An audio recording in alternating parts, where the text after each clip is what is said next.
Well, hello. I hope that everyone can hear me. It's a little hard to tell.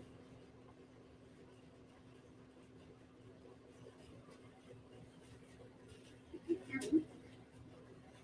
It's a little hard. Okay, so I put it up on the TV, and the audio, at least for me, sounds good. So, hello and welcome to the Awkward Sibling Hour. But where is your sibling, Glory? Internet gremlins. Let's see.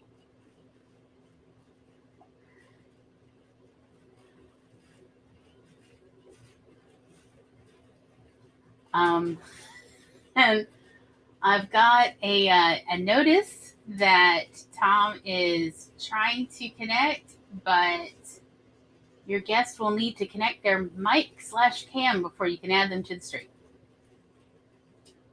I don't know. I don't know what's going on. It does seem like we're really good at technical difficulties. But, that is part of it. I will say this. Unintended consequences, technical difficulties, all that sort of thing, that is definitely something that in my younger days I had a much harder time dealing with than now. Not to say that now I'm super great at it. I do not consider. Maybe I've gotten better at masking. But yeah, back in the day, like when I was a kid, oh, talk about a meltdown. If things did not go the way I thought they should, and I felt like I was concerned I was getting judged negatively for it not working out, talk about some stress. And I certainly, did not have what I would call like emotional fortitude for that. Let's see. Trying a different thing to see if I could help Tom get in.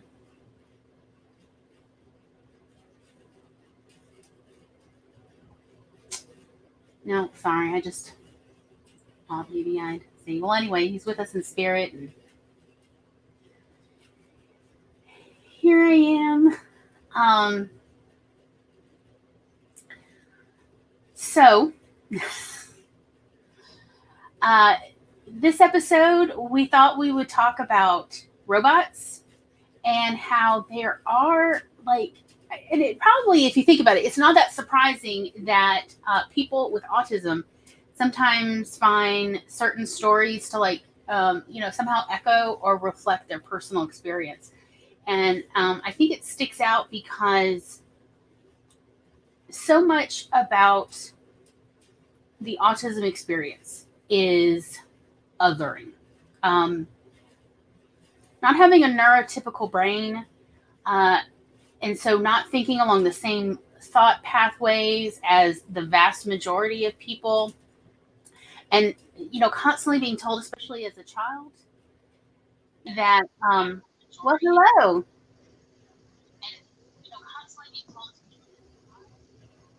You there? Yeah. I switched to the tablet. I'm working on the laptop. Continue on. Okay. Can you hear me all right?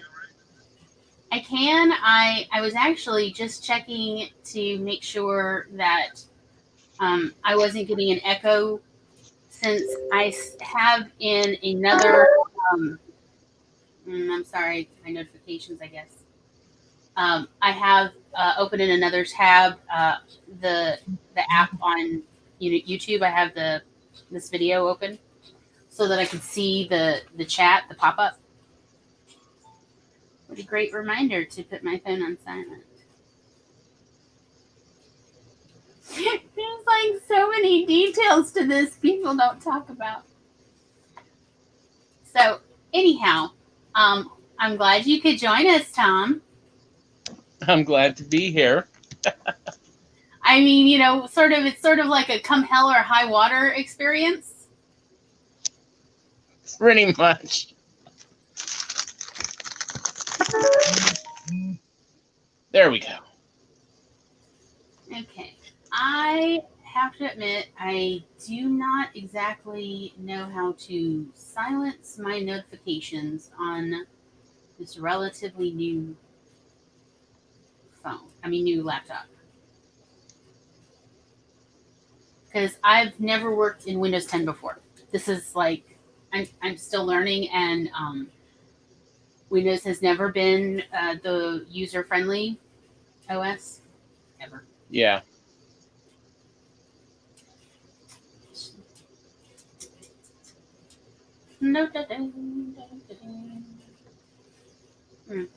Maybe that'll help. I don't know. We'll find out. So anyway, it's lovely to have you. Let me go turn on some more light so I don't quite look like, Like you're wearing darkness. which, Yeah. is par for the course. Yeah, I mean, it's, kind of reminds me of, that story series that I've been working on with the elemental siblings. Yeah. And the brother can summon darkness and chaos. Yeah. Yeah, a little true. Do you want to, can you focus the camera, tilt it a little? Yeah. Let's get that gorgeous beard.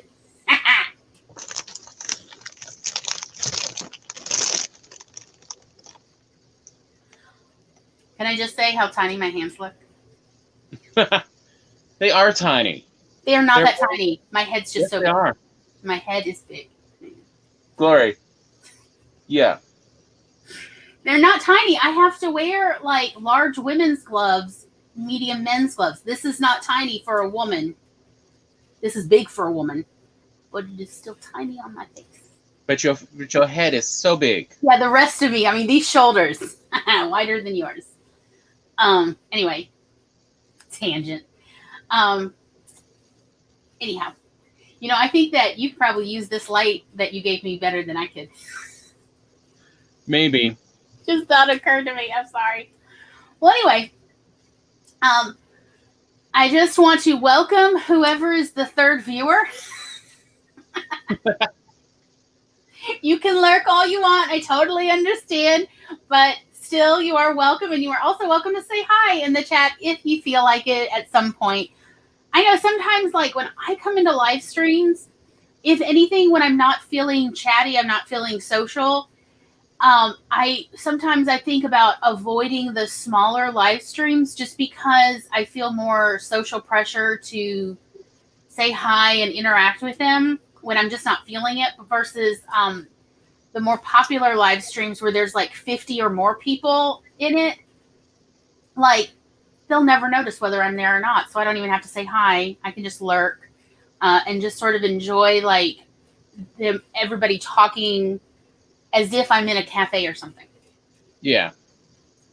But still, whoever's the third person, and I say that, just in case, so people know that they're welcome to just be themselves.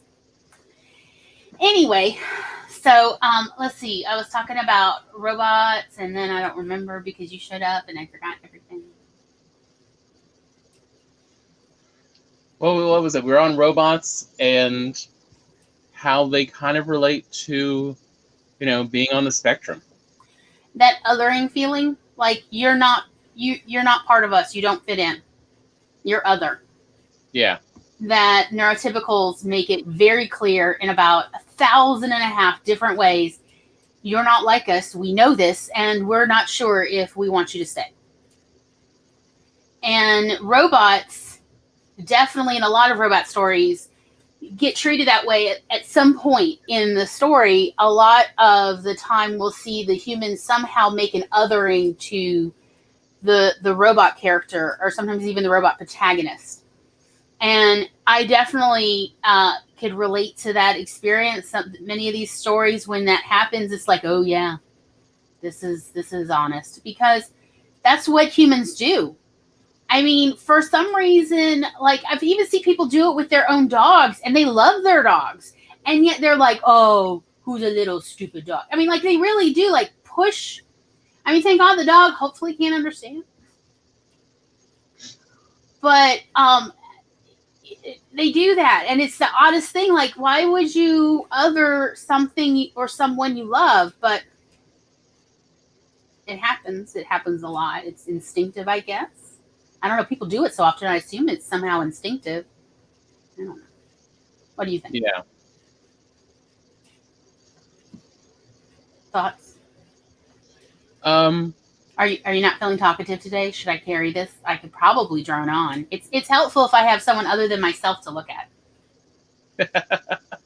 So you've already provided me with the minimum necessary.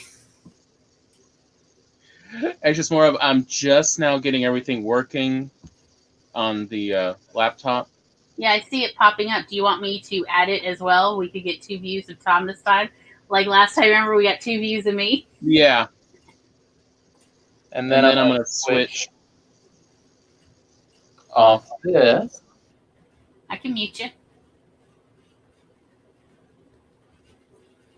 And there. There we go. It's a different Tom. Yes, it is.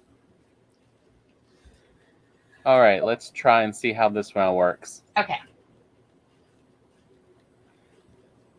And let me turn up the audio a little.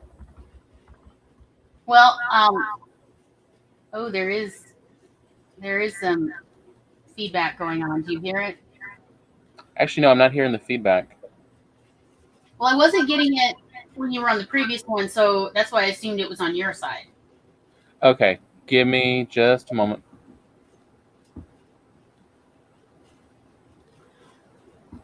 Anyway, seriously, every time there's a single technical difficulty, I'm just like, what was my thoughts? I don't know anymore.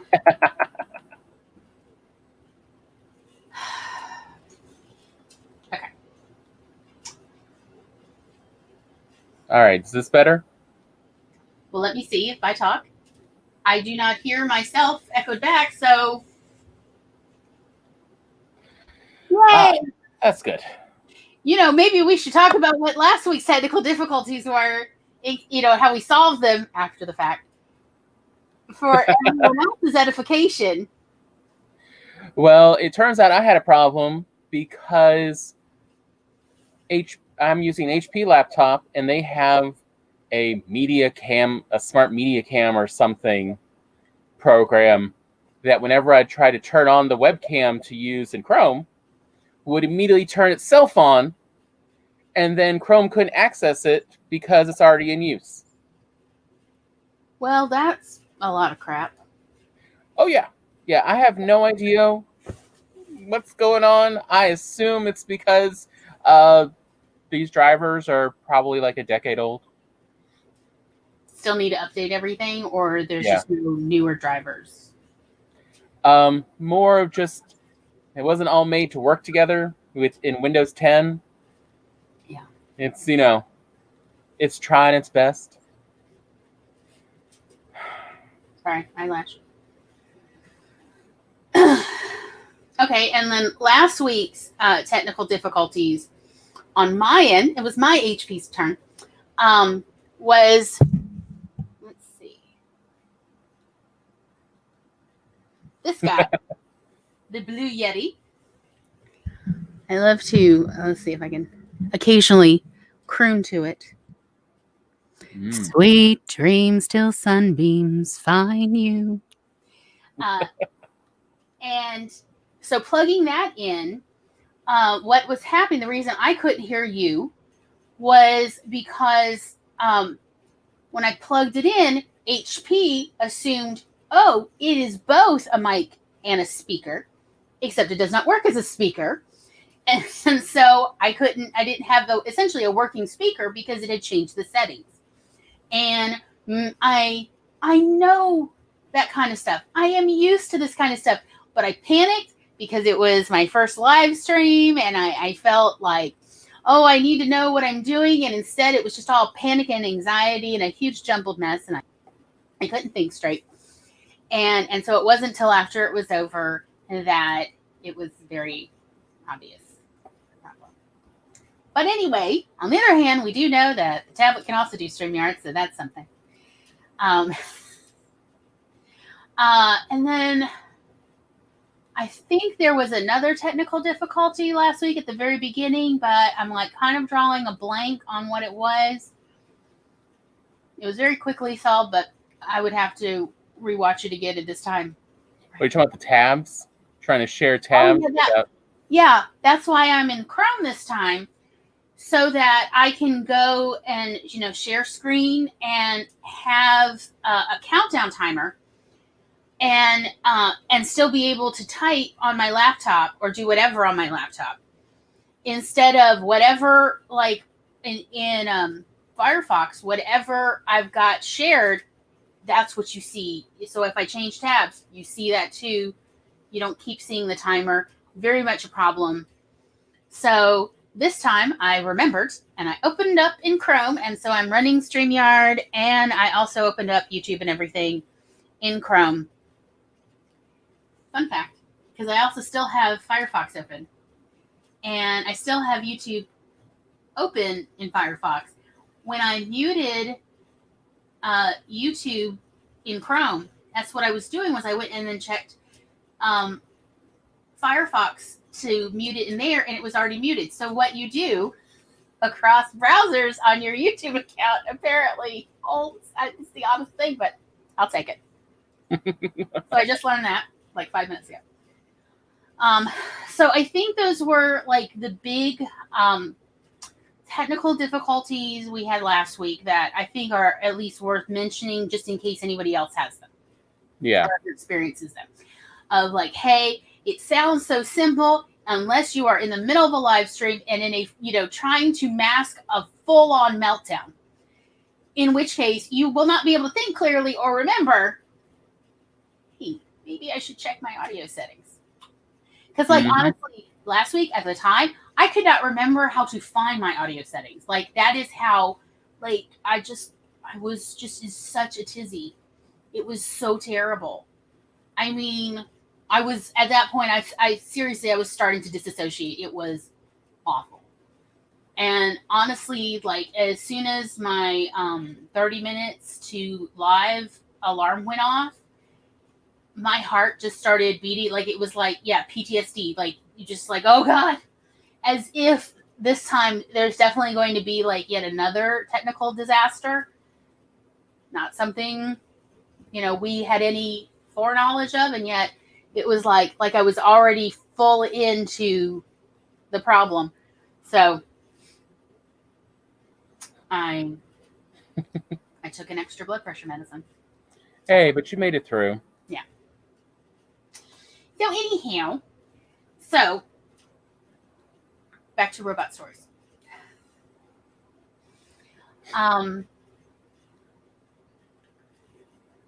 Was there anything you wanted to talk about specifically about robot stories today? Not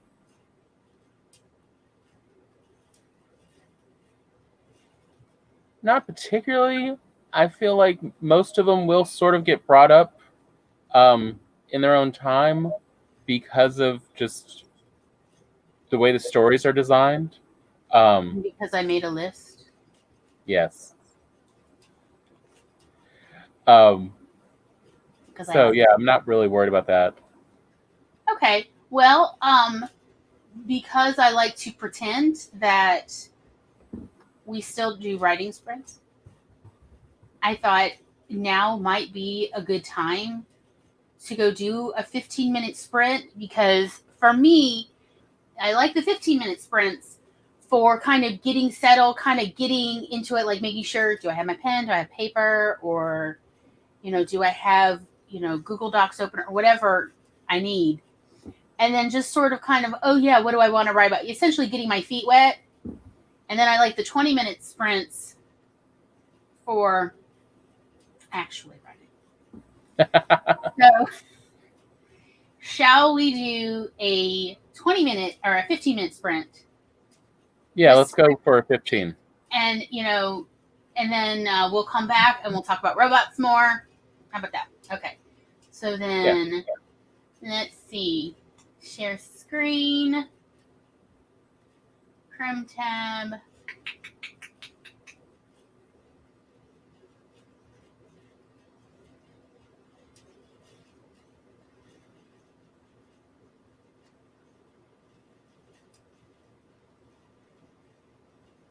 All right, looks good. Excellent. And then I will mute myself.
right. Welcome back.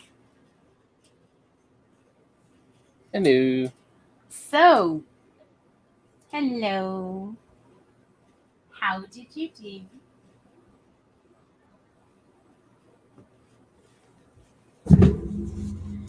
Well, I typed up about 165 words for an talking? outline. Yeah. Okay, there seems to be like, at least in StreamYard, this pause between the video of you talking and then you actually talking. I've heard that this happens with StreamYard about being on mute, something about coming back to mute. It takes like a minute or two for everything to sync back up. Oh.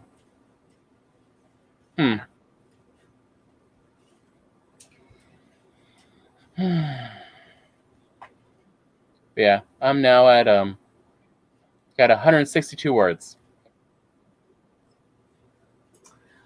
That's good. I did. I ended up opening up Google Drive, and this I don't know why it took forever. It took forever for it to even load. And then I was trying to read one of the Lovecraft monster manuals, and some of the pages would load, and some of them wouldn't load. And I don't know why. So I ended up doing like a thought dump of all the things I want to do, like just live stream stuff. Stuff. I gotcha. It's hard to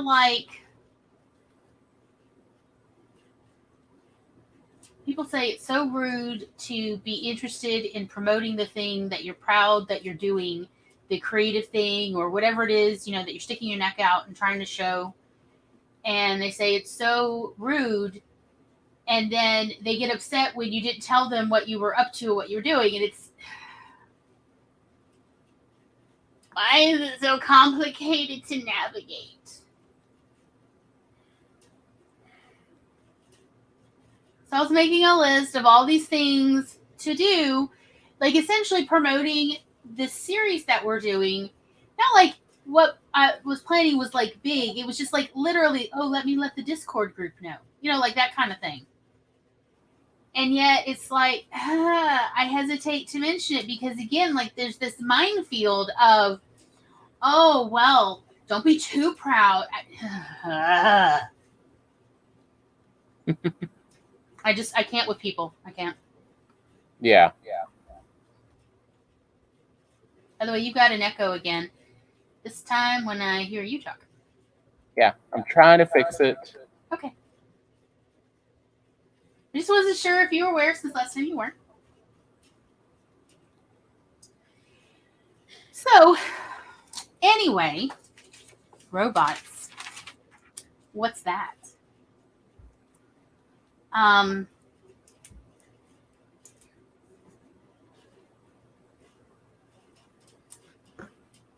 Should I just talk? Yeah, go ahead. I mean, let's be honest. Remember Daddy's nickname for me?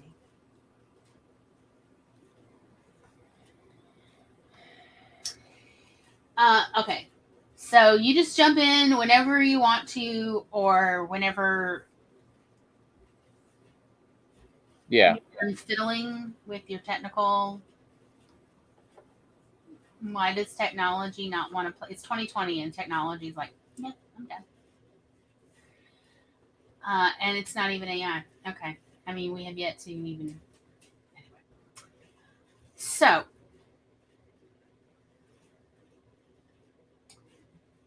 I love robot stories. And I have loved robot stories since, I don't know, probably like early high school, late middle school age when our local public library had, not only did they have a bunch of Isaac Asimov murder mysteries, which I love. Okay. Now, I have since found out that the reason I couldn't figure out how to solve all these murder mysteries was because he literally did not give you all the information. It was like he really wrote it more like a joke, a punchline for a da da da da at the end, rather than that, for you to expect that you can like play along step by step and figure out who did it, like I guess like Clue. So, but I liked those a lot anyway.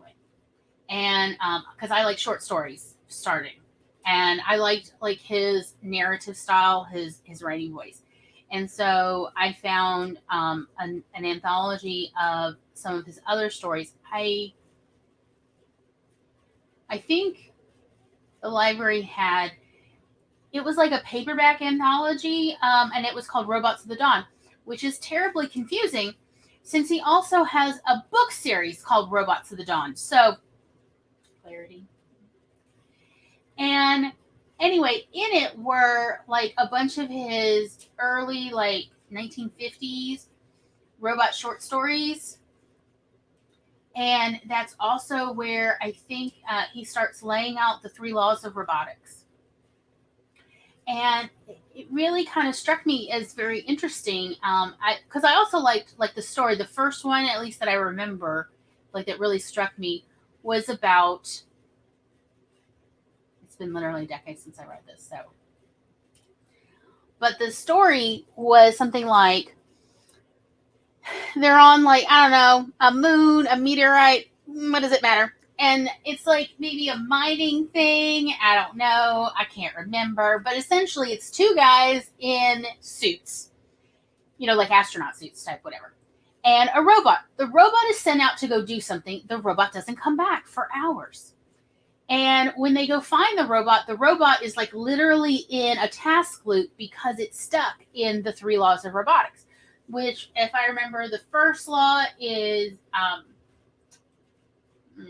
always forget. Which one is it? The first law, don't hurt yourself. The second law is don't hurt humans. Maybe the first law is don't hurt humans. The second law is don't hurt yourself. And the third law is if there's a conflict, the humans come first. Kind of, I don't know. I'm probably butchering this. I can't hear you at all through. You're still muted, dear. Mute.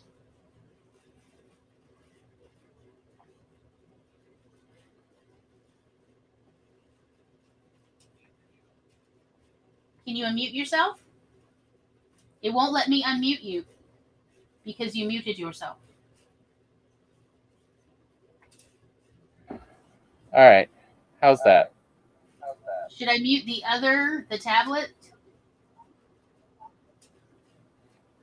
That's what I'm working on right now.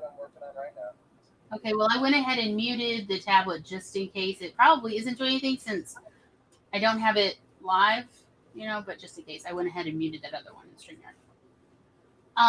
What were you saying? Probably something about the 3 laws of robotics. Just yeah. And the third law is. I'm so sorry you have an echo. All right. Better? I'm still repeating.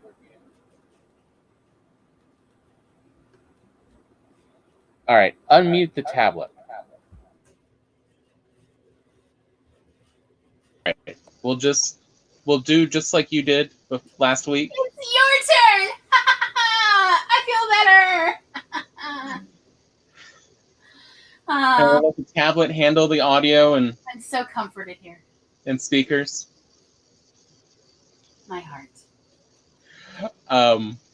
No, I was just saying that the third law was simply if the second law conflicts with the first supersedes. Right. So anyway, this robot was stuck in a task loop because of that. Maybe there was like a third guy and he was the one knocked out. So the robot was trying to do its assignment while also, trying to not hurt the human. I don't know. It was something. Anyway, it was kind of an interesting story. I say as somebody who obviously can't remember it clearly. But anyhow, I like the way he illustrated, essentially sort of troubleshooting the 3 laws of robotics. I liked that he was essentially showing through a narrative story the problems with troubleshooting. It really, like, talked to me. I, I would much rather be taught like technical information, like, I don't know, how to troubleshoot audio settings through a story, because it is at least somewhat more memorable than just simply a how-to manual of step 1, step 2, step 3. As far as when I remember next time. That's what I mean of like, I find narratives easier to remember. Yeah. So anyhow, so that was like the first real time where like I got into a robot story, and it was like a whole anthology. It was a whole set of short stories that I think were originally published, probably mostly by Campbell.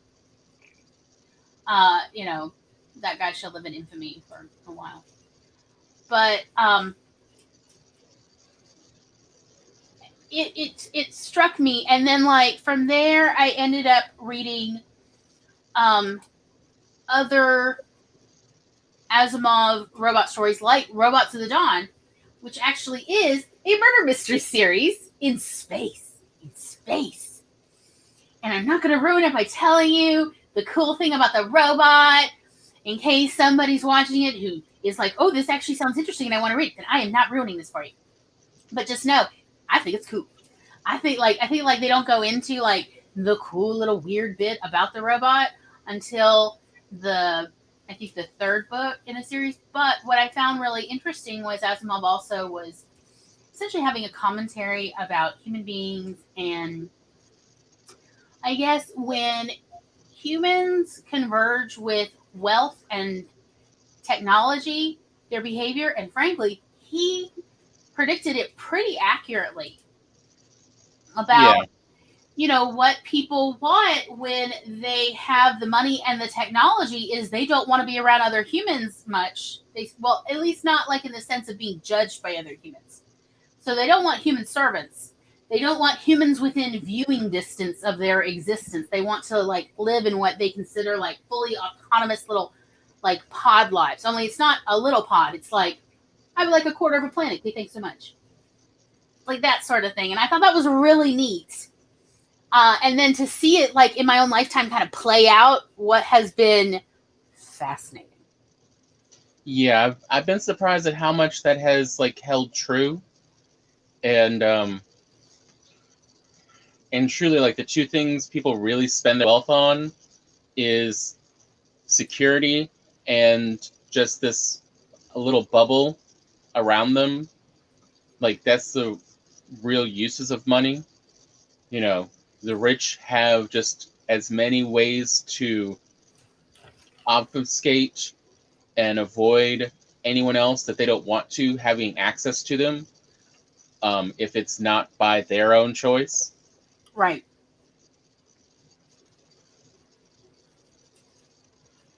And it's held true now as, the sort of middle class have gotten as well more extreme in their riches, sort of loose in the middle class, and some of them are moving up to the rich, that they too are just building these little bubbles. I mean, we can now get everything delivered. We don't have to see anyone. You don't even have to interact with the delivery driver. With the pandemic, we now have, contactless delivery of, take a picture and leave it at the door.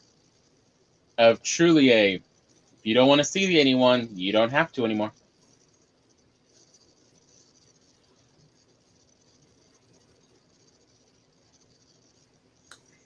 So do you have like a robot story that comes to mind from your early days that strikes you as, I don't know, somehow like left a lasting remembrance for you?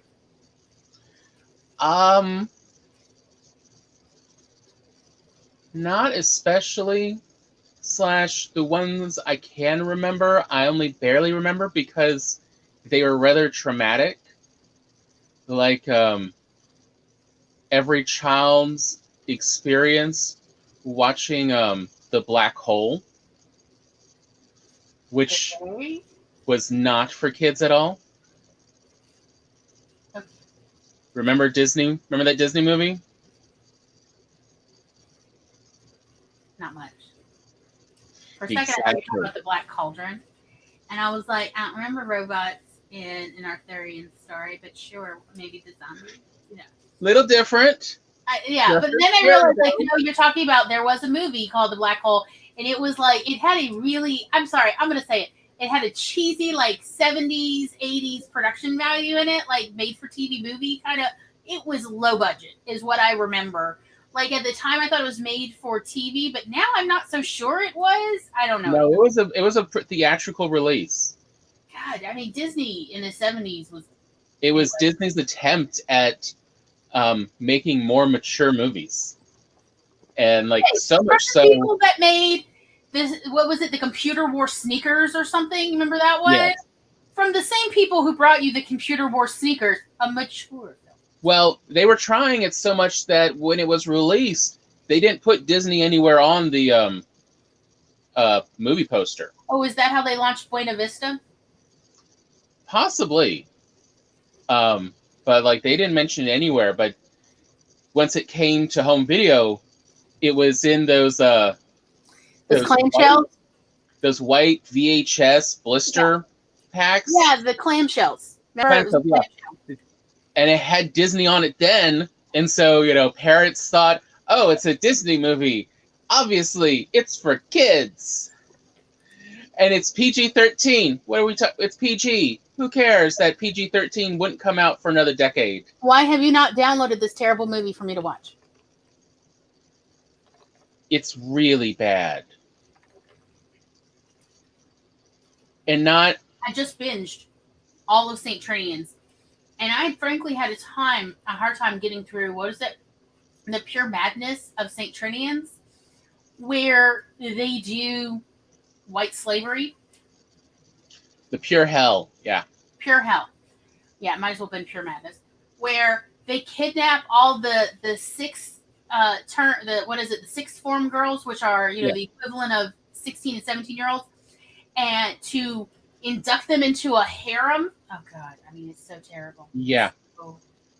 So terrible. How nobody noticed that we're, you know, near the Suez Canal. Anyway, okay. They were supposed to go to Greece, and they're like, no.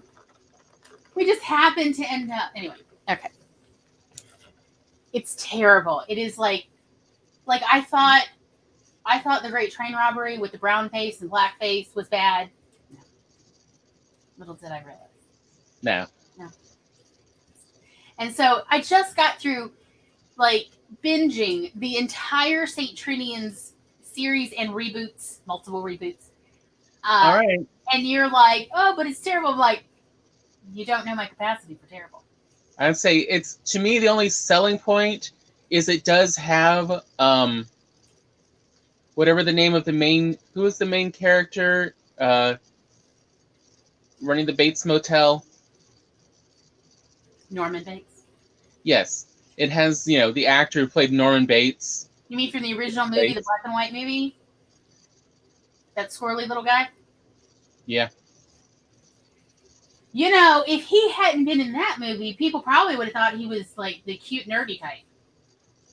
Point. I mean, I never thought that, honestly, I never felt that he, like, was really compelling as a villain. I felt like that was why they honestly had to show him murdering off camera. Like, you never see him, like, even torso shot actually stabbing her or anybody. And then the, like, what is the true villainy is him dressing up in drag as his mother. Like,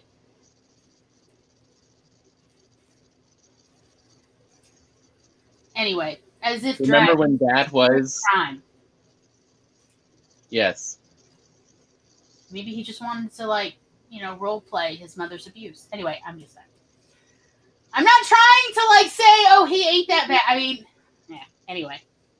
But it does show an old trope they were using to show people's badness by what has nothing to do with it.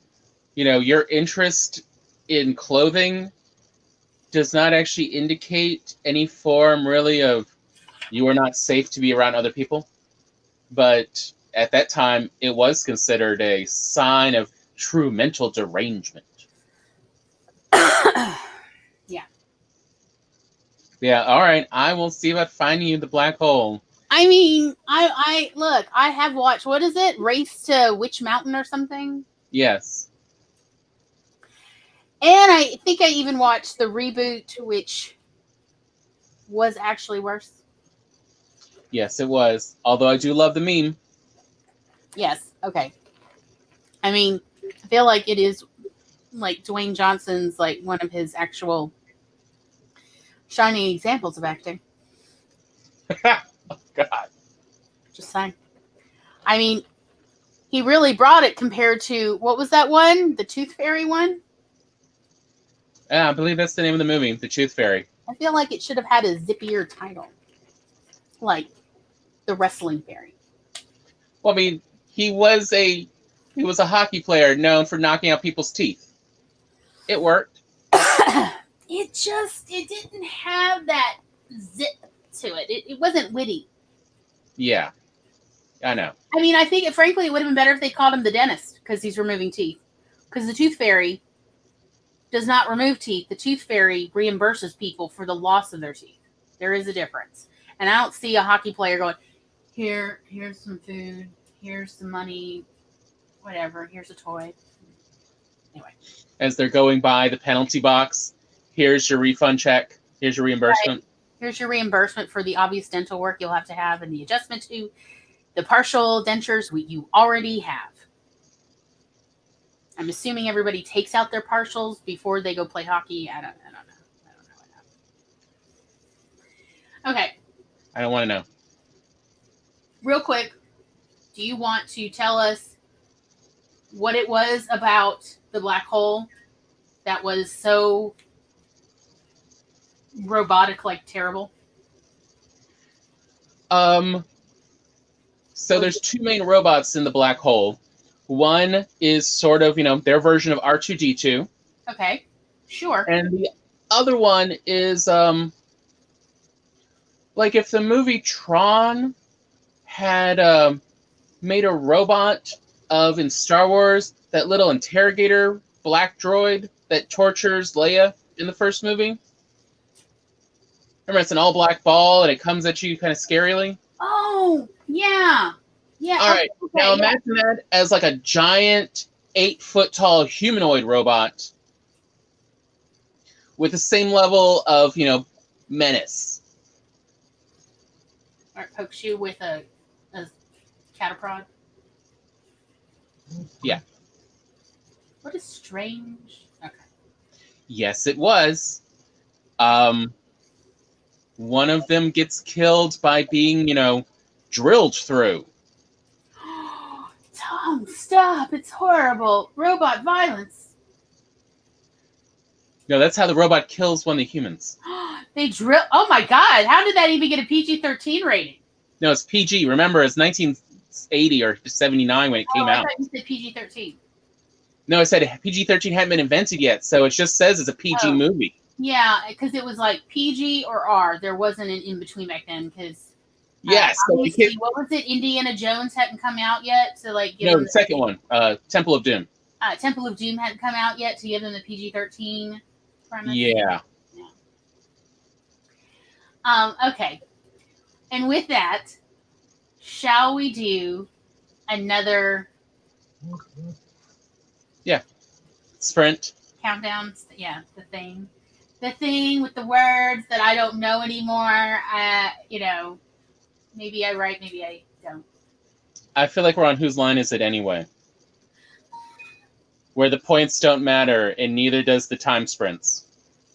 Okay, that's fair.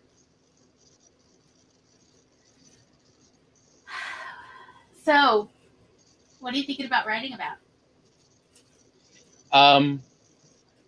I am doing the outline for that magical key through alternate universes story, trying to outline that. And I'll be honest, just writing the outline part for where he gets separated from his sister hit a little harder than I was expecting. And Aww. I'll Took always a be moment. for you. I'll go to hell and back, and I'll find you. Promise. Um, I was thinking about going back and maybe working on the short story. What is it called? How I Stopped Being Evil and Learned to Love Cinderella. Yes. Or no, How I Stopped Being an Evil Stepsister and Learned to Love Cinderella. Yeah. Which is not, that's just my working title. That's just because I do better with hacky, terrible titles. Yeah. I'm there with you. And I was just gonna like see, since I don't know if I even have a proper outline anywhere. I really gotta stop this. But I was gonna like at least reread that and see. So let's hope that ooh, yeah. How about we do a 20-minute timer, and this time we do Doll's Northern Lights one. All right.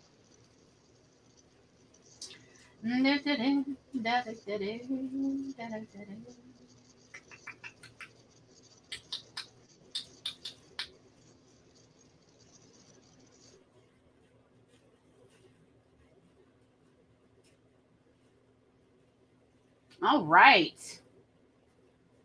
So I shall mute myself. Best of luck.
Did it just automatically go to the next?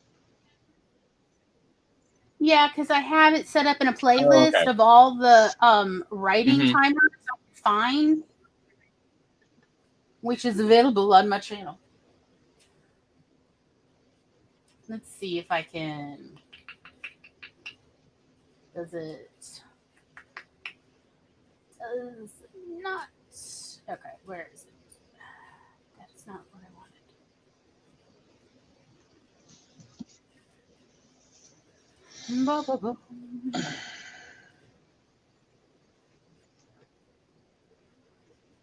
So, how did you do? 150 words. The feels, though. The feels. Oh, aw. You're just destroying yourself, aren't you? I don't like hurting my characters. Okay, I just posted in the live chat the link to the countdown timer playlist in case YouTube ever lets the live chat be viewable again after the fact. I have it marked that live chat is replayable. It does not seem to be. I don't know. I don't know what's going. Let me hide the little ticker tape thing. Nope. Here it is. Okay, I'm just. And then I did 211 words plus, I don't know. I did stuff. I don't remember. I don't know where I am anymore. I just felt things. Aw. I'm still writing the opening scene of the story about Cinderella and one of her evil stepsisters. Mm-hmm. I have no idea how to make the stepsister no longer be evil. Like I know what she'll look like when she's no longer evil. And I know what she looks like right now while she's essentially a real spoiled, brat. I have no idea. I Should think you're I gonna have. outline it? No, I should just keep writing. I think I should at least write out the scene. Like instead of later going, where was I going with this? At least I should get that done. Yeah. But beyond I think that you're gonna have to write out this character's personality and figure out what's making her act this way and how it can be subverted to her then be acting in a kind way. But Tom, I don't know people. You're gonna have to program it. No, people don't make no sense to me. Come on. Just think of it as robot software. Okay.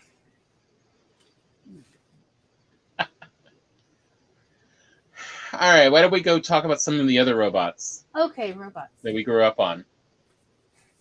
I mean, I was just suddenly reminded of, speaking of childhood robots, there's Vicky. She is on our list. This small wonder bot. Oh God, I loved that show so hard. Like, it's not right how much I love that show.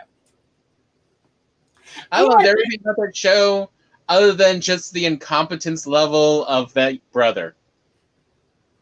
Oh God, that fantasy world. I had a dress similar with a pinafore or whatever, or an apron. I don't know what that was. Yeah. And it was so hot in that outfit, and I did not care because I was like, ooh, I look like a little doll, only, I look like a potato dressed up as a doll. Yeah, but thankfully there was, Cabbage Patch Kids and everything else, so you still looked like a little doll. Well, not that little. I mean, you were a tall kid. I was so tall.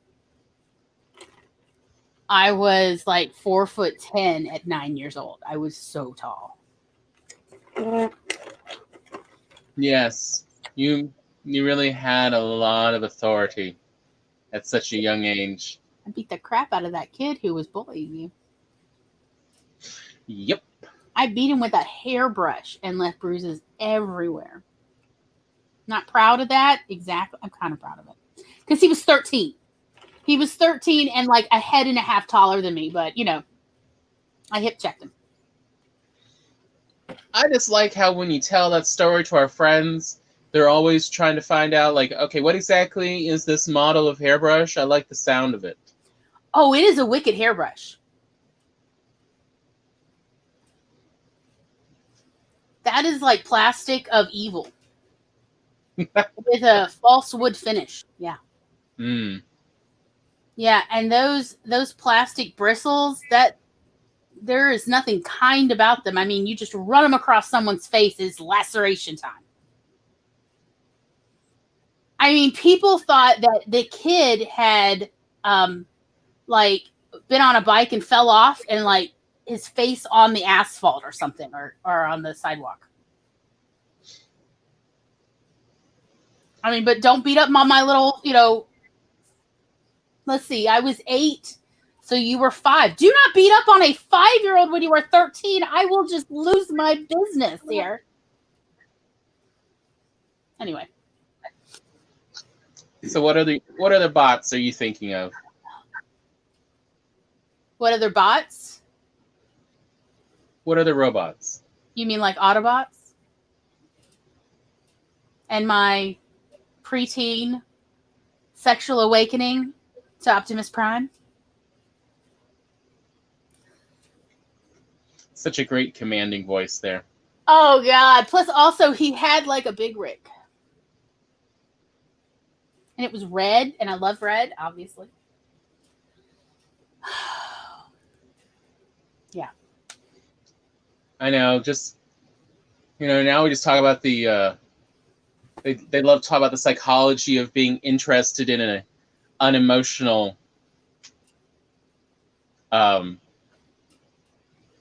know, figure. Optimus Prime was not unemotional. I mean, I don't remember if he cried or not, and what would he cry? Diesel? Oil? I don't know. But he definitely grieved at the loss or injury of Autobots and even Decepticons. Like, this was like a terrible, meaningless loss of Prime mechanical life. I just still remember watching the movie after it'd been, you know, 15 years since it'd come out and I was older. And I am watching this and I am just horrified because, you know, there is just so much violence. There is, you know. Well, it was perfectly fine, right? Because it wasn't humans. Yes. Right, it's it wasn't human blood. Fine if it's not a human to be torn apart screaming. Right. It was, you know, freaking cars, you know, carnage. Right? I mean, that's the thinking. It does again show that, I mean, we strongly empathize with robots. You know, we tend to see humanity in them. Right. But a lot of humans, you know, people we've even talked to and stuff, really don't see nearly as strong a connection emotionally to, you know, non-humans, and are less upset when they are hurt versus, you know. Okay, can I just say, and I realize this is like a very controversial hot take, but I got to say this, okay? Partly because ain't nobody watching. I just checked. I literally just checked. Nobody's watching. It's just you and me, and very likely no one will ever watch this. So here's just what I want to say. Do you realize like how sociopathic that is? Like, I mean, if I saw an animal being torn apart, I would like feel so terrible, but I would also feel terrible if I saw a human being being torn apart. I mean, I would be absolutely horrified and traumatized and everything. So the fact that like neurotypicals or just even other people are not, I'm like, oh my God, what a psychopath. There, I said. Ain't nobody gonna see this, so I feel totally fine. I don't have to worry about people being, oh, you're so mean, you don't understand. No, I do understand. Y'all be crazy. What we talked originally about doing when we were talking about this subject for doing this show, the part I remember especially about why robots is that I could really relate to that sensation of I'm not like all these things around me, humans, from the robot's perspective, and yet at the same time, like the robots, feeling compassion to help and protect them. I don't get why they act the way they do, but I want to see them safe. Yeah, I feel like I'm addicted to humans and I don't understand why I just can't shake them. Yeah. Again, a common incorrect trope I see about people on the spectrum of not caring about humans, of being, sociopaths. And it's like, no, that is not part of this. No, well, not necessarily. I mean, you can be a sociopath and also autistic. It is very Yes. possible, but it's not. It's not all autistics are sociopaths necessarily. Yeah. I mean, I wish I could just stop caring about human beings so much because there so many human beings have done me dirty compared to how few other people have actually treated me with kindness and respect and compassion. Yeah. And yet I keep coming back for more. I know. Although sometimes I'm not sure if that's the autism or the millennial. The hope that won't die. Why does it keep coming back? Yeah. I keep telling myself there's no hope left. And then there's a little bit of hope still there to be disappointed.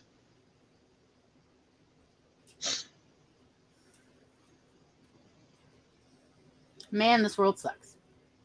Yeah. But yeah, that's the, robots. but that's the part of robots that I do, really empathize with. Like, that's why I Well- enjoyed it. I think, I mentioned it last week, the Murderbot Diaries of, here is this low emotion android that has hacked himself so he doesn't have to do what anyone tells him. And he still keeps finding himself in situations where he has to go rescue the stupid humans. And he'd really just prefer to be sitting by himself watching his TV shows. Yeah. And his favorite soap operas. Who wouldn't prefer that?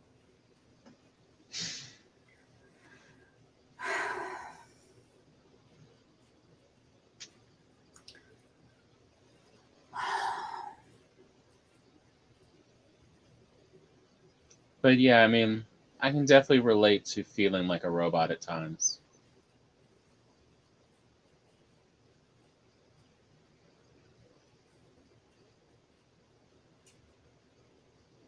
Including that part of sometimes you have to go get stuff done.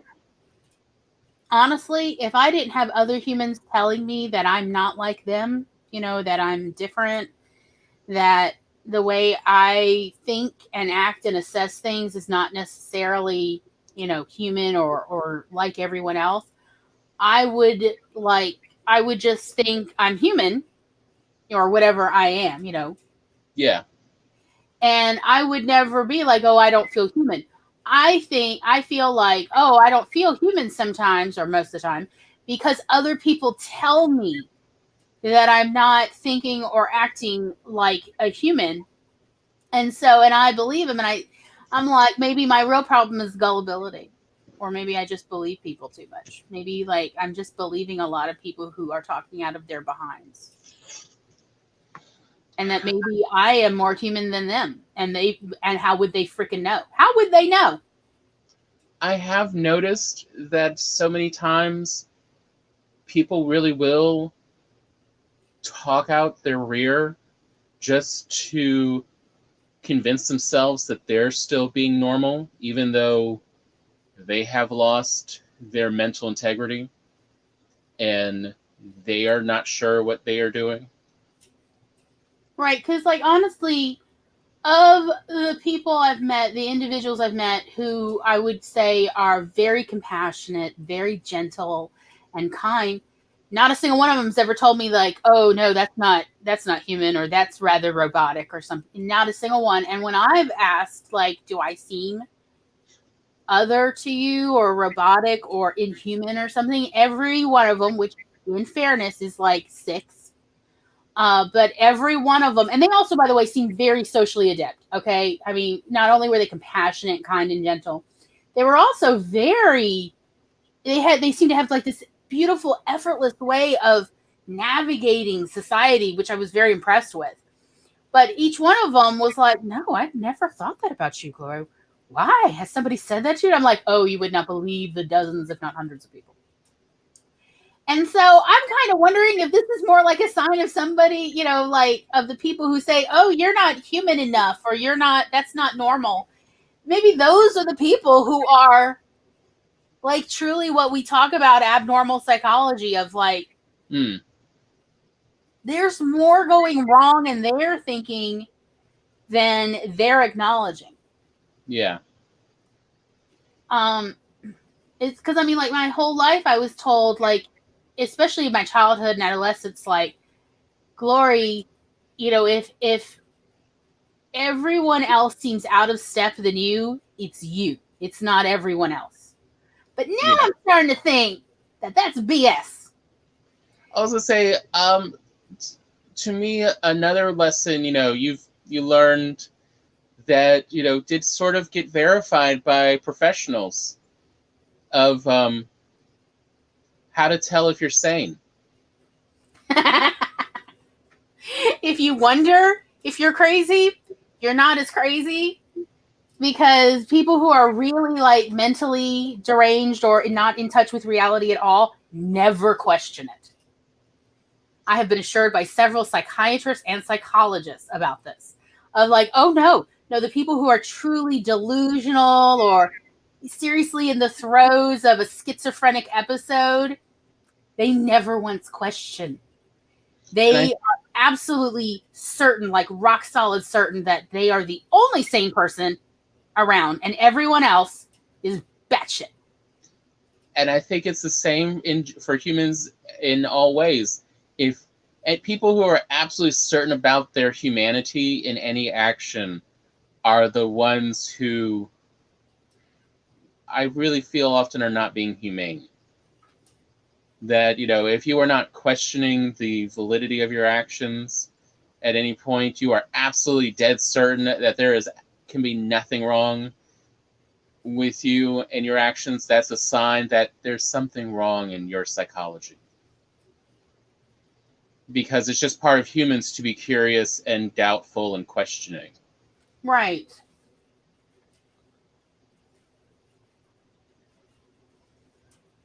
And I mean, like, I empathize a lot with, it's really interesting how a lot of writers, including, writers that everybody claims are not autistic, portray robots as experiencing very similar instances. And yet, when these writers are asked later, like I've seen them asked at panels and stuff about that, like, did you mean to pretty much portray the quintessential autistic experience? They're like, no, I had no idea. I'm like, how did you have no idea?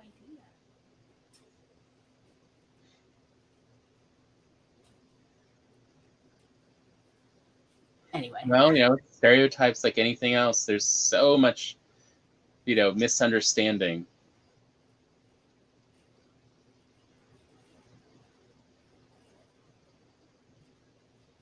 I mean, versus, so much autistic, people, when they purposely do it, it ends up more of, idiot savant situations, which is not, the real typical or normal case. Idiot's not a nice word. What? Idiot is not a nice word. What's the new one? Well, idiot used to be a medical term, so that's why. It's like the word dumb, since it was a medical term. Is it now low functioning savant?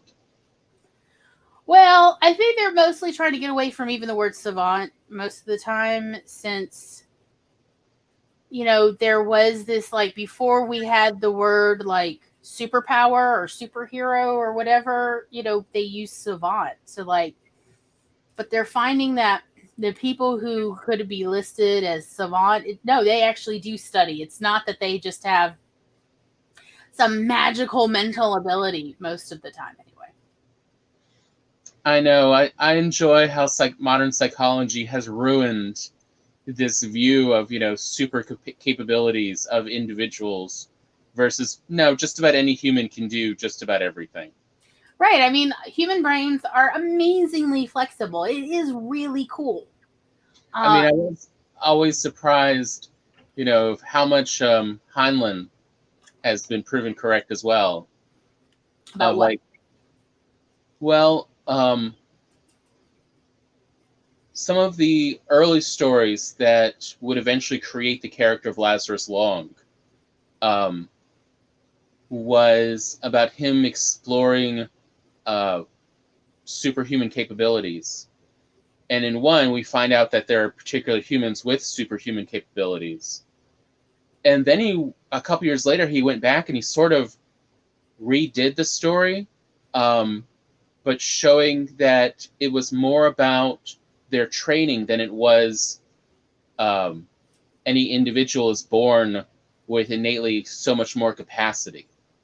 It was talking about how what languages and how you think can slow down thinking, so they changed the words and the patterns they use to create concepts so they could think faster, and all these other things of that there's some variance in people, but it is not as great as everyone thinks. Like echolocation is possible for all humans, and people who are blind, whether from birth or afterwards, do not necessarily actually have a greater capability because they're not using their vision. It's because they've trained their other senses more, and anyone can train to that degree. Yeah.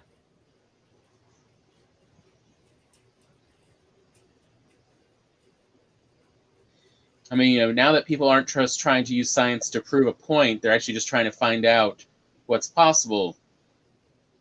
It's a lot more fun. And it's much less derogatory, I've noticed. Right. Well, I mean, people talk about how terrible the 21st century is, and there are some things like the pandemic. But overall, I do like where things are going as far as technology and study and interest and research. I do like where it's going. Yes, it's taking so long to get there. I mean, I'm sure like people 40 years from now are like, "Oh no, it was like very quickly." And I mean, yeah, I guess. Um, the last thing, like, well, the two things on my list that we haven't talked about yet are Saturn's Children, which we talked about briefly last week, I think, but I can't remember if that was after in the behind the scenes discussion. Oh, you're Or, right. I don't remember if yeah, we did like it. I can't remember. And then Feet of Clay by Terry Pratchett. That the Golem is the fantasy world version of robots in science fiction. And again, with Feet of Clay, we see that humanity and compassion for humans, and at the same time that the golems are human. That yeah, they purposefully, if you mistreat them, take their orders to the extreme as a way of rebellion. That it's the only form they have. Right.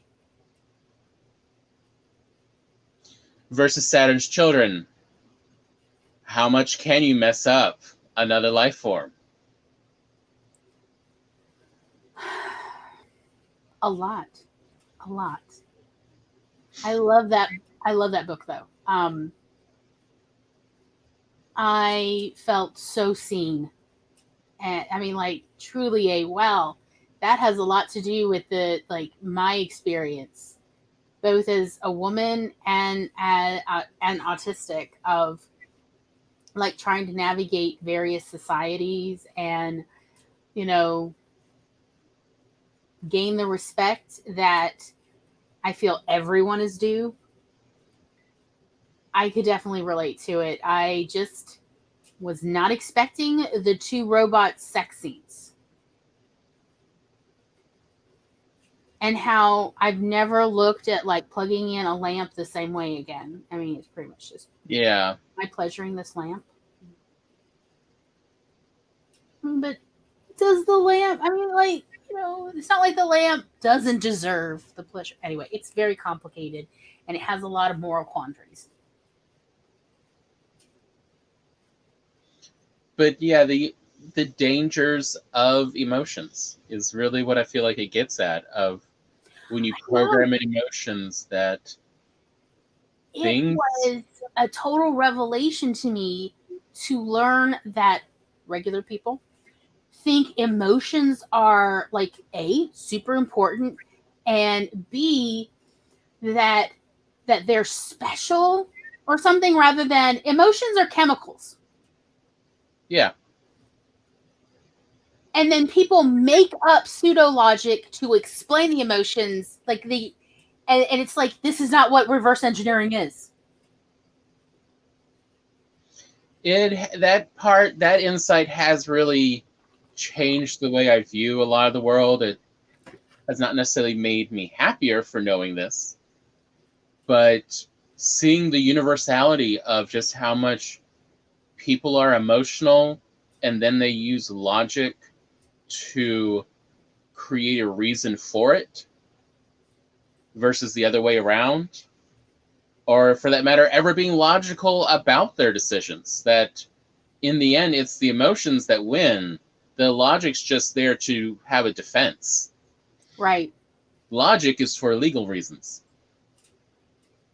Well, I think like people don't trust logic and they don't rely on logic because they don't have good logic skills in the first place. That's true. They think logic is the unreliable thing versus their emotions is like, are you freaking kidding me? It is so easy to manipulate people emotionally, but it's much easier to see through the holes in someone's logic than see how somebody may be manipulating me emotionally. It's so much easier to see a manipulation in logic than it is a manipulation in emotions, and yet people trust emotions more. Yeah. It's the part that makes me sad for humanity and living here. And on that note, so sad. Anyway. Yeah, I was lied to as a child. I was taught that adults were logical and reliable, and that you could convince them through, logical argument. Don't forget evidence. Don't forget evidence. Yes, that evidence mattered. Yes, show your receipts. And like, grow up and you find out people don't give a shit about receipts. Nope, they really don't.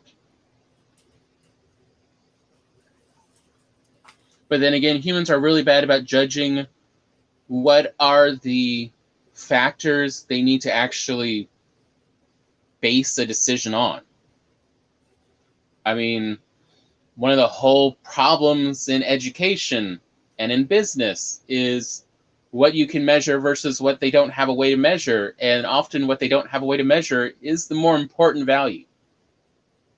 I think it says a lot, though, about, well, we don't have a way to measure this. Well, it's like that really shows that that's not something you value. So now you're just saying it like, oh, well, this is not that important.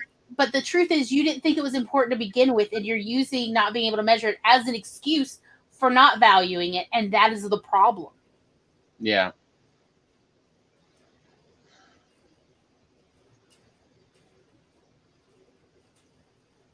Yeah, humans really do show themselves through what they do and do not notice.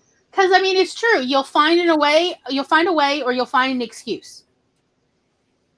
And for some reason, people seem to think like, oh, well, if you can find an excuse, well, then that's that. And it's like, why would you trust somebody else who's like, well, these are my excuses? And you're like, well, there's excuses, so we're done. Like, no, we're not done.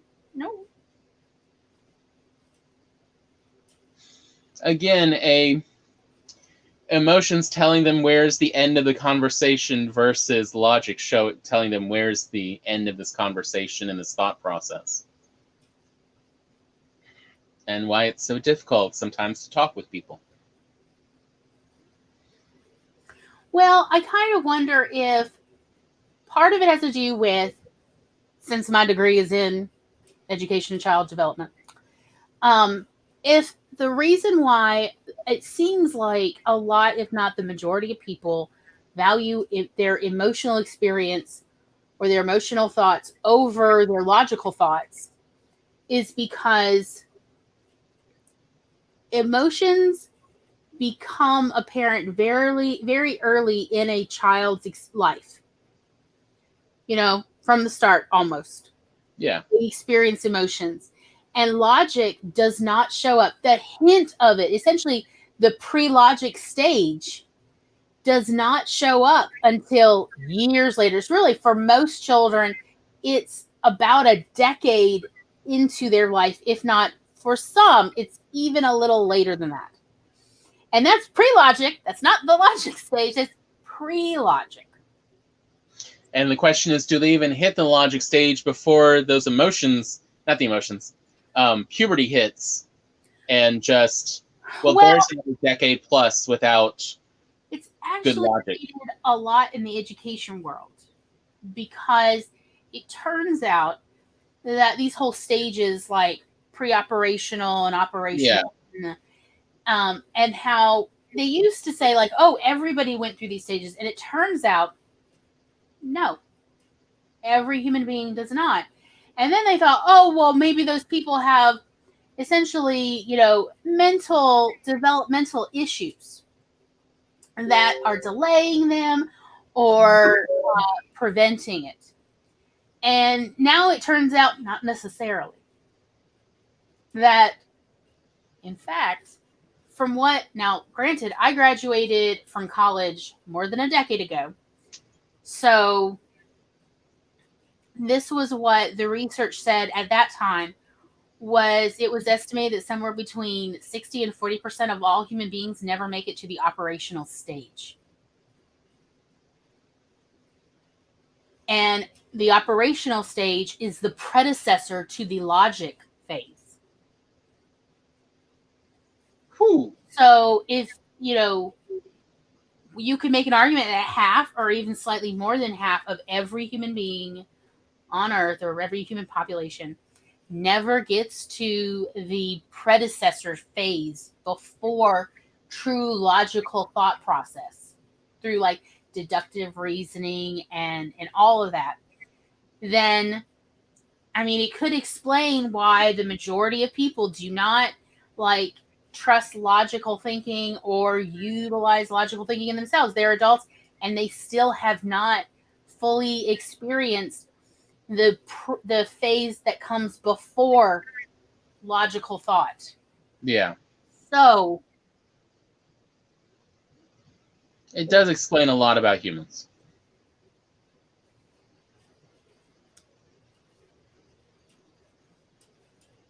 Well, I mean, and also since it's not seen as a requirement to be a full adult, to really prove yourself in your logic, why would they develop it? People don't, like, half of people don't reach it. I mean, that's not fair to say, oh, well, they're pre-adults, they're not actual adults. It's like, no, I'm not saying that. I'm saying that they don't try to then develop still their logic skills, because it is going to be an additional difficulty for them.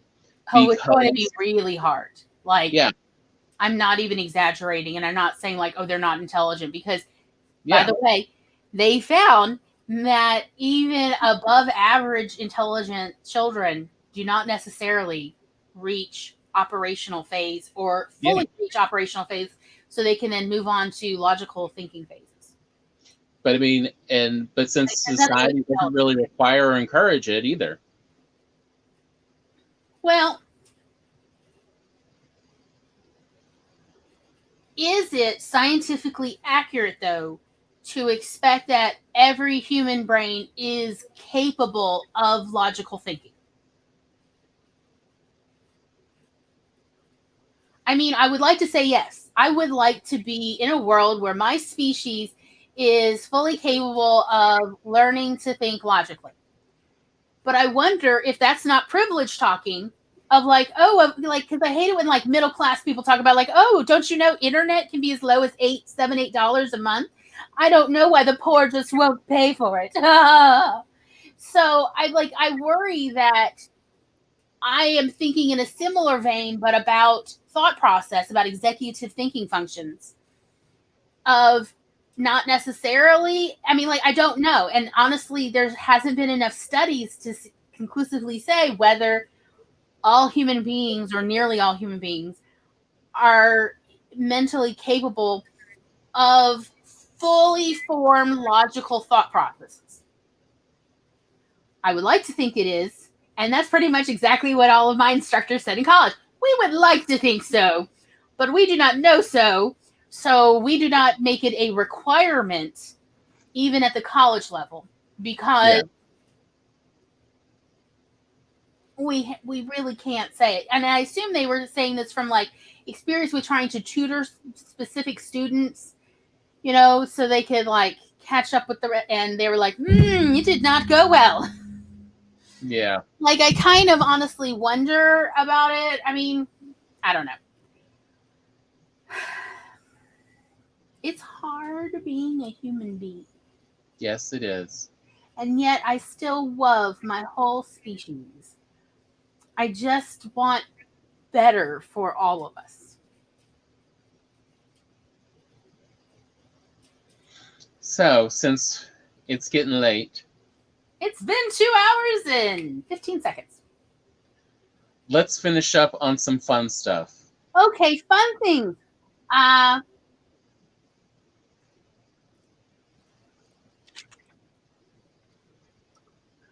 think next week's episode is about food and autism. Well, food is always delicious, and we always have good ideas on that one. So I think it's definitely stuff for people to see on that one. What else? Star Trek Lower Decks has been really fun to watch. Oh, I love it so much. Like, surely they will cancel it soon. I mean, the channel. I mean, CBS, not like, oh, it's canceled. Boo, boo. You know, I mean, CBS.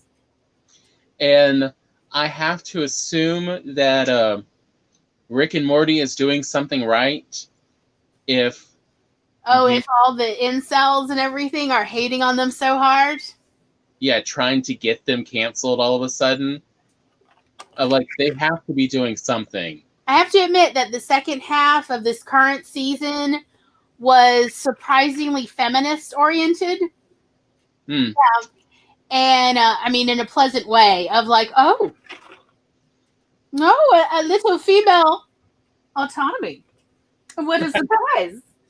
What a surprise. And also, you know, that Rick was fully willing to, you know, actually willingly on his own accept some of his own failings, that he is not a perfect human being, and that being super intelligent does not in any way make the rest of you an evolved person, that you still have to do the work, or else guess what, it doesn't get done. Yeah. Let's see, there's the Owl House we've been watching that, you know, has really been taking some interesting turns. That, you know, bisexuals and pansexuals. Why? I love how big a deal this is, and I'm just like, this has been my experience in high school for decades. I was briefly dated a unicorn. Okay, I would like some recognition. Not like personally, but I mean like in the world. That is possible to date a unicorn. Yeah. Or someone whose sexuality identifies as a unicorn. I'm sorry. Every time I say it, it feels like a punchline, and they were quite It is. somehow. I'm like, I don't know how that anyway. But I mean, that's high schoolers and, young college kids for eternity of that is the time when they try to figure out, what are their worldviews and their new sexuality. What is this? How do I feel about it? How do I react to others? Like, to me, it's the part where it's a big deal to some people is odd, and I hope that changes soon as we sort of relax of this also is just a form of being human. There's nothing really to talk about here. There's a lot of ways to be human, and telling other people that they're not human enough or they're not adequately human is problematic. Yeah. Othering people is a problem. Like, if you don't like how someone is acting, if you feel like they're acting psychopathic or sociopathic, othering them will not make this better. You need to view them compassionately and talk to them about, like, look, hey, so you're doing this thing. It's not cool. It's really not cool. Let's sit down and talk about how you could be like a nicer psychopath. A kinder, gentler, more loving psychopath. I don't think that's just idealism talking. It may be. I mean, I am a millennial, so. What are you talking about? Our parents had those talks with us, on a weekly basis growing up. I stopped stabbing you eventually. Eventually, yeah. Well, I think it was mostly that you got better because you had such a mouth as a teenager. Oh, my God. Yeah, I did. You just did not know when to stop. Anyway, and that's mostly why I stopped stabbing you. It really wasn't that I, like, evolved at that point. It took a long time. It would take a little bit longer, but no, you did eventually. It took a bit longer. Who are we kidding? It took like another decade, at least. I mean, better living through modern chemistry. For you mean, in your mouth. And you. Oh, you're talking about lovely Concerta. Yes. And a few other things. Oh. I mean, remember Mom's quote about, Okay, yes. I'm a lovely person. That's her quote. Yes, now you are. But when you're not lovely for 30 days out of the month. Shut up. I know, now you're so much more lovely to live with. Oh, thank you. You are too. I know, who would have ever thought? I hardly ever have the urge to, like, punch you in the face. Except for now. I'm kidding. I don't actually have the urge right now. I would tell you. I know you would. I know there is no such thing as a filter for that one. I trust you. It's a circle of trust here. It's a safe space. You and me. In it forever. Like a wrestling ring. Or like, yeah. I'm going to go with that one. Interesting choice there. I felt that deep. Let's see. Anything else fun this past week? St. Trinians. That's true. I mean, like they are movies that do actually hold up overall. The reboot of St. Trinians and the Hunt for Fritton's Gold, those two with Rupert Everett. And then David Tennant as a bad guy. Yeah, that was weird. And Colin Firth as the bad guy / love interest. Okay, that was just okay. It was very British. I'm just saying, it's very British. It's truly a British production.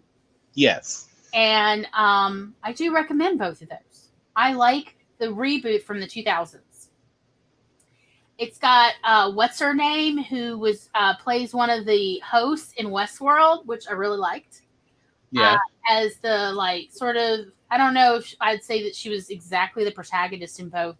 I guess she is technically speaking, but it's good. It's really more an ensemble cast. It's an ensemble Yeah. movie. So I'm like, I guess she's technically the protagonist, but Yeah, it does have a really good cast that did all go on to be, well-known actors. Just right there with Scott Pilgrim of whoever's the casting director, they were not paid enough. Well, plus I've noticed rewatching it that like if you watched Doctor Who, particularly like seasons 3, 4, 5, and 6, you're gonna spot people from it. I'm like, did they share casting director? Maybe I don't know. It's kind of odd, but there's a bunch of people from like Doctor Who, like mostly one-off characters, show up in between the first and the second St. Trinian's reboot movies. So that's kind of wild, but in a good way. But hey, it's England, it's Wales. I can totally see it's the same casting. Sometimes I honestly wonder, like, are there only like 1,000 British actors? And so eventually you're just going to see them in everything. Like, they're just like, between like the Royal Shakespeare touring, whatever, and Doctor Who and the rest of BBC and Sky TV and stuff, you're just going to see everybody who's a working actor at the time within a certain period of time.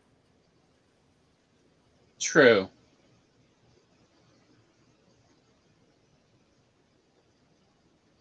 It must be why they're not as big on those on the police procedurals, because there's only so many bodies. You're gonna have to start killing off European actors. Oh, okay.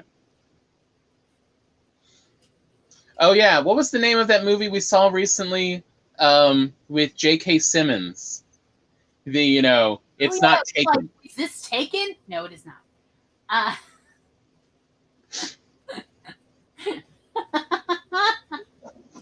It's not the movie Taken, we swear. No, you're right, it is not. But it does sound initially like it. Okay, I'm going to tell you right now, I don't remember what it's called, but I have this magical thing called a smartphone, and I'm pulling up the Amazon app. Oh, you think I don't already have it going?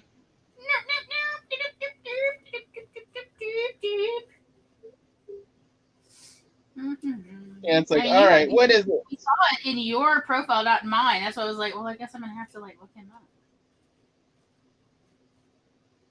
Yeah, it's like having to go to the watch list.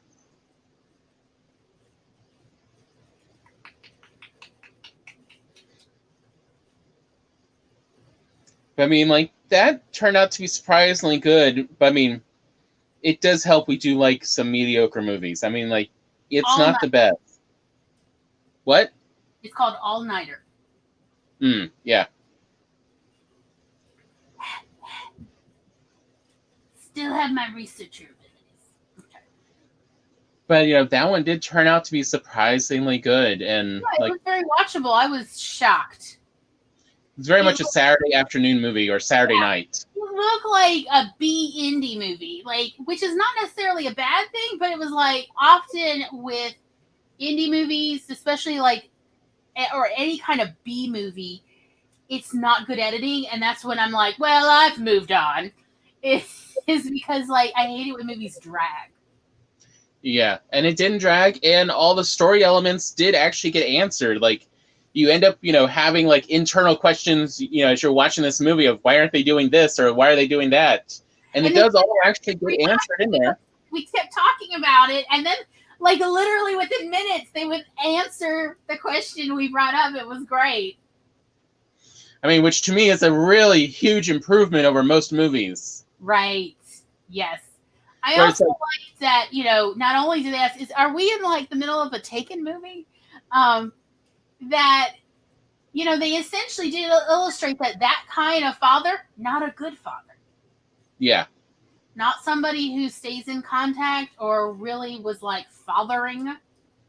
And so on. So again, of like, yeah, Liam Neeson, not a good dad. So there. I said it. I don't know why anyone needs to hear this who hasn't already figured it out for themselves. But not only is he a very questionable person, the actor, but also that character, nope, nope, nope, nope. I also like the part where, even though he does the at the time ex-boyfriend, does all of this effort and goes through all this stuff, it's not in the end to then get back together with this woman. It's really like a movie about how these unhealthy relationships, they are unhealthy, and that healthy people, when they realize they had an unhealthy relationship, move on and move forward. They do not stay focusing on the unhealthy. They try to do their best to learn from it, and then they keep moving forward. And all of the main characters do. Like, it's surprisingly not filled with, Dysfunction? Yeah.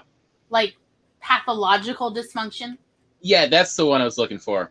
Yeah, because like everybody can have dysfunctional moments, dysfunctional choices, dysfunctional relationships. I mean, everybody's capable of this. But are you keep repeating it, or are you trying to learn from it so you can not make that mistake again? Yeah. I feel like what does not kill us makes us wiser. That's a more accurate one than makes us stronger. Like, no.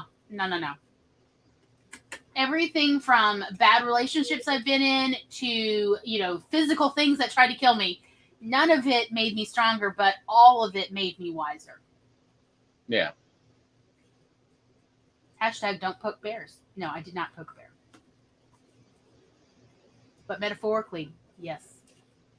Yes, I did.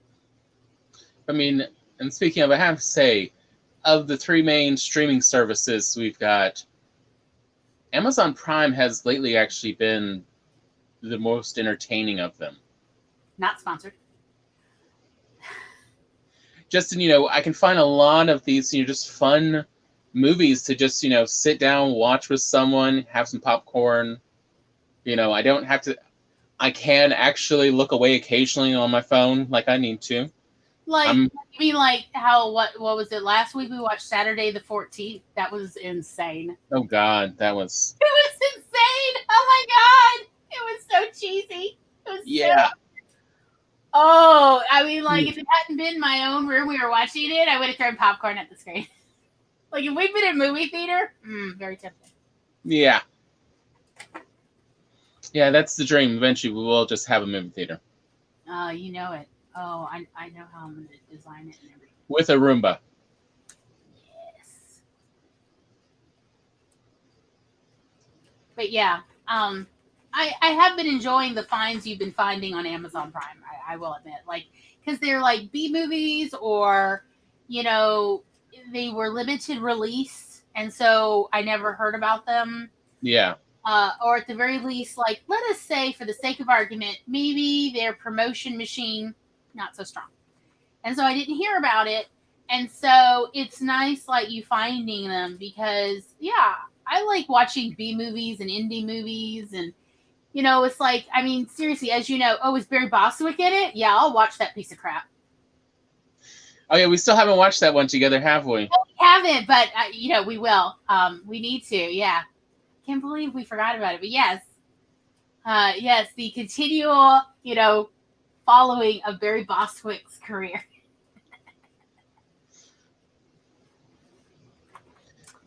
But yeah, the good times.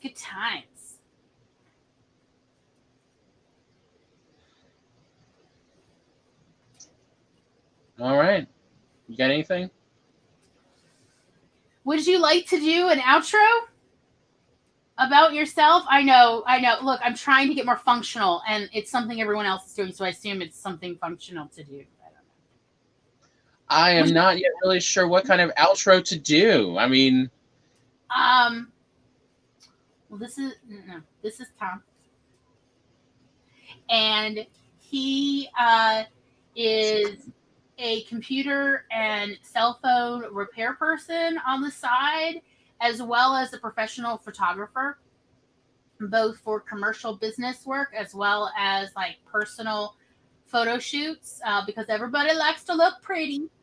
And yeah, he is available for your technical questions, as well as he is a burgeoning writer. Because, as we've learned, if you are one of my friends, you most likely are an untapped writer. I like storytellers. And so he is trying out his little writer baby feet and developing that muscle, because I would like him to support me with his royalty checks. So honest. So very honest there. Look, if I got royalty checks, I would help support you, so I feel it's fair. It's just you happen to be, commercially wise, more successful than me in photography, so why wouldn't that be true in writing? And my name is Glory. I am also a writer of both fiction and nonfiction. I've mostly been published in nonfiction for like the past 20 plus years. Oh God, I think it's actually 30 years now. And I know. It's actually true. My first piece that was published was in middle school. So, in fairness, I'm not actually that old. Nothing wrong with being old. I'm such a young 28 now. And let's see. I write humorous, whatever it is, whether it's fiction or nonfiction, it's humorous. And I am working on writing a whole bunch of stuff and working on developing a website so that I can publish my own short stories so that people can read them because, I'm tired of hoarding them. I don't want to die like a crazy cat lady full of stories. And let's see, I'm also a professional photographer, less successful than Tom. Even though he feels that I take better photos. And it's not really true. I don't think he can compare us. But, and then we cook together. I think that's it. I don't know. That's the world's worst outros, but, improv. We'll keep working on it. We'll get there. Sure. It's not like anyone's watching these. We can keep, we'll eventually get it right. Did you see that message? Pika may watch this after she gets off work. Yeah. Shudder. Okay. So, good night, Pika. All right. Okay. Let me figure out. Okay, there's the end broadcast button. I always forget where it is. Good night, everybody. Good night, everyone.